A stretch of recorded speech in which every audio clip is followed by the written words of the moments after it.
Shalom, Bapak Saudara yang dikasih Tuhan. Pesan firman Tuhan pada hari ini diambil dari Injil Lukas pasal yang ke-12 ayat yang ke-35 sampai 36. Demikianlah firman Tuhan, hendaklah pinggangmu tetap berikat dan pelitamu tetap menyala, dan hendaklah kamu sama seperti orang-orang yang menanti-nantikan tuannya yang pulang dari perkawinan, supaya jika ia datang dan mengetok pintu, segera dibuka pintu baginya. Bapak Saudara, ada sebuah kecenderungan yang sangat manusiawi di dalam kehidupan kita. Ketika kita sudah merasakan kenyamanan, ketika kita sudah menikmati kenyamanan, baik itu secara material, sudah tercukupi, maupun secara relasi, secara emosi, sudah ada orang-orang yang dekat dengan kita dan mengasihi kita, maka kita pelan-pelan akan kehilangan daya juang.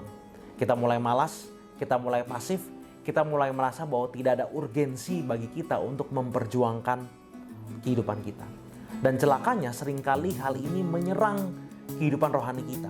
Ketika kita sudah menerima Tuhan Yesus sebagai Tuhan dan Juru Selamat, ketika kita sudah menikmati anugerah pengampunan bagi kita, maka kita mulai jadi orang Kristen yang pasif. Kita mulai jadi orang Kristen yang hidupnya flat-flat aja. Kita nyantai. Kita tidak punya urgensi untuk hidup benar, untuk hidup kudus di hadapan Tuhan. Bahkan kita mungkin merasa melakukan kesalahan atau dosa itu sah-sah saja. Karena toh pada akhirnya Tuhan akan mengampuni kita. Tuhan akan mengasihi kita. Kepastian keselamatan justru membuat kita hidup santai, hidup asal-asalan. Namun bagaimana kalau ternyata Tuhan justru menuntut kita untuk hidup benar, untuk hidup kudus, dengan tingkat urgensi yang tinggi justru setelah kita mengalami keselamatan. Saudara, dikatakan bahwa hendaklah pinggangmu tetap berikan dan pelitamu tetap menyala. Apa yang dimaksud Tuhan Yesus melalui dua metafora ini? Yang pertama terkait pinggang tetap berikan. Pada masa itu orang Timur Tengah memakai jubah yang panjang. Jadi ketika mereka bersantai, ketika mereka beristirahat, maka jubah itu dilonggarkan. Tetapi ketika mereka mau pergi, mereka mau beraktivitas dengan intens, mereka mau bekerja keras, mereka mau berlari, mereka mau bertempur, maka mereka harus mengangkat ujung jubah dan mengikatkannya ke pinggang, membuat bajunya lebih ketat. Ini mengindikasikan posisi yang selalu siap untuk bertindak.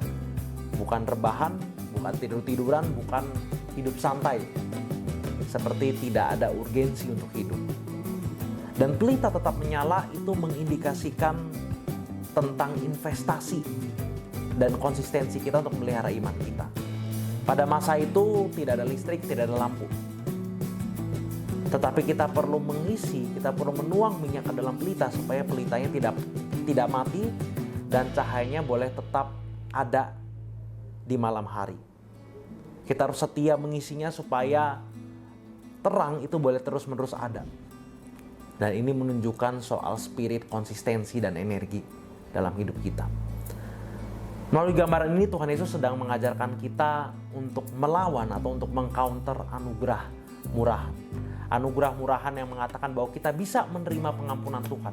Kita bisa menerima anugerah keselamatan daripada Tuhan tanpa harus berjuang hidup benar, hidup kudus, hidup yang antusias terhadap kebenaran firman Tuhan. Hidup yang antusias terhadap menyambut kedatangan Tuhan. Maka bagaimana kita bisa melakukan ini dalam kehidupan kita sehari-hari? Mari kita pelan-pelan mulai belajar untuk hidup bukan kehidupan yang autopilot, kehidupan yang asal jadi, tetapi kehidupan yang dimaknai di dalam Kristus. Menyadari bahwa hidup kita adalah milik Kristus. Ketika kita kembali pelayanan, kita kembali beribadah, biarlah kita tidak melakukannya seperti rutinitas pada umumnya. Tetapi ingat bahwa kita sedang melakukannya dalam menyambut kedatangan Tuhan.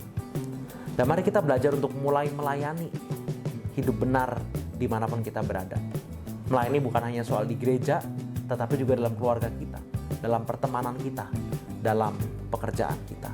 Mari kita belajar untuk hidup benar, memiliki karakter yang berintegritas, karena kita tahu kita adalah umat Tuhan, kita adalah milik kepunyaan Tuhan yang seharusnya hidup dengan cara yang berbeda dengan dunia. Mari kita belajar untuk menantikan Tuhan dengan antusias. Karena menantikan Tuhan itu bukanlah hal yang membosankan.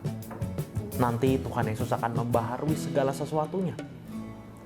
Dan percayalah bahwa perjuangan kita tidak akan pernah sia-sia di dalam Kristus. Kita akan menikmati pesta perkawinan bersama dengan anak domba Allah, yaitu Yesus.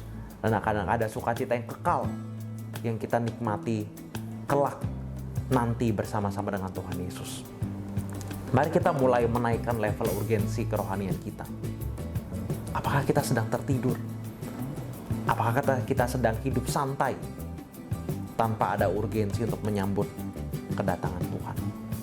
Biarlah kita boleh hidup terus terjaga, terus setia dengan antusias menantikan kedatangan Tuhan. Mari kita bersatu dalam doa. Tuhan, kami bersyukur atas anugerah-Mu. Kami boleh mendengarkan firman-Mu tentang kedatangan-Mu ya Tuhan. Biarlah kami bisa tetap antusias, kami bisa tetap menanti-nantikan kedatangan Kristus dengan sukacita, dengan hidup benar, dengan hidup yang bertanggung jawab di hadapan Tuhan. Berikan kami kekuatan untuk bisa melakukannya dengan setia. Demi nama Tuhan Yesus Kristus, Anak Allah hidup, kami telah berdoa dan mengucap syukur. Amin. Tuhan berkati kita semua.